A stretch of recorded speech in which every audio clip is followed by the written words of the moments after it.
बिस्मिल्लाहिर्रहमानिर्रहीम। अस्सलामु अलैकुम वरहमतुल्लाहि वबरकातुहू। मेरे प्यारे भाइयों और बहनों, आज हम एक ऐसी हकीकत के बारे में बात करेंगे जिसके बारे में हर इंसान जानना चाहता है। और वो सवाल ये है, मरने के बाद रूह के साथ क्या होता है।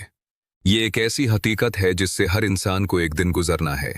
कोई अमीर हो या गरीब, कोई बादशाह हो या आम इंसान, हर एक को एक दिन इस दुनिया को छोड़कर जाना है। जब इंसान की जिंदगी के आखिरी लम्हात आते हैं तो फरिश्ते उसके पास आते हैं।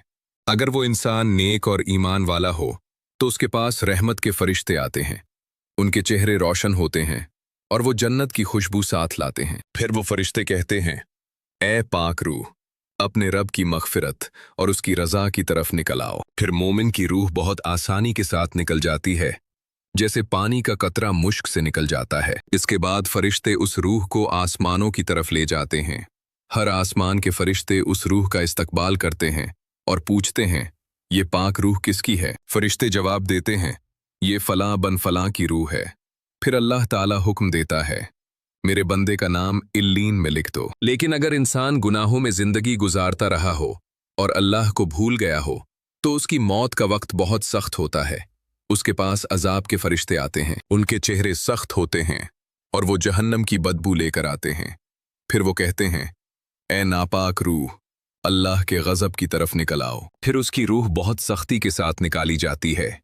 जब वो रूह आसमान की तरफ ले जाई जाती है तो आसमान के दरवाजे उसके लिए नहीं खोले जाते। फिर हुक्म होता है, उसका नाम सिज्जीन में लिख दो और उसकी रूह को ज़मीन की तरफ फेंक दिया जाता है। फिर इंसान को कब्र में रखा जाता है और वहां दो फरिश्ते आते हैं जिन्हें मुनकर और नकीर कहा जाता है। वो इंसान से 3 सवाल पूछते हैं, तुम्हारा रब कौन है, तुम्हारा दीन क्या है और तुम्हारे नबी कौन है। अगर इंसान ईमान वाला हो तो वो सही जवाब देता है। फिर उसकी कब्र कुशादा कर दी जाती है और जन्नत की खिड़की उसके लिए खोल दी जाती है। लेकिन अगर इंसान दुनिया में अल्लाह को भूल गया हो तो वो जवाब नहीं दे पाता। फिर उसकी कब्र तंग कर दी जाती है और अजाब शुरू हो जाता है। मेरे भाइयों और बहनों, ये दुनिया की जिंदगी बहुत मुख्तसर है। असल जिंदगी आखिरत की जिंदगी है। हमें चाहिए कि हम अपनी जिंदगी को बदलें, नमाज कायम करें, गुनाहों से बचें, हमेशा अल्लाह से माफ़ी मांगें। अल्लाह ताला हमें ईमान की हालत में मौत नसीब फरमाए, आमीन। अगर आप ऐसी मज़ीद इस्लामी नसीहतें सुनना चाहते हैं तो हमारे चैनल इल्म की महफिल को ज़रूर सब्सक्राइब करें, वीडियो को लाइक करें और अल्लाह हाफिज़।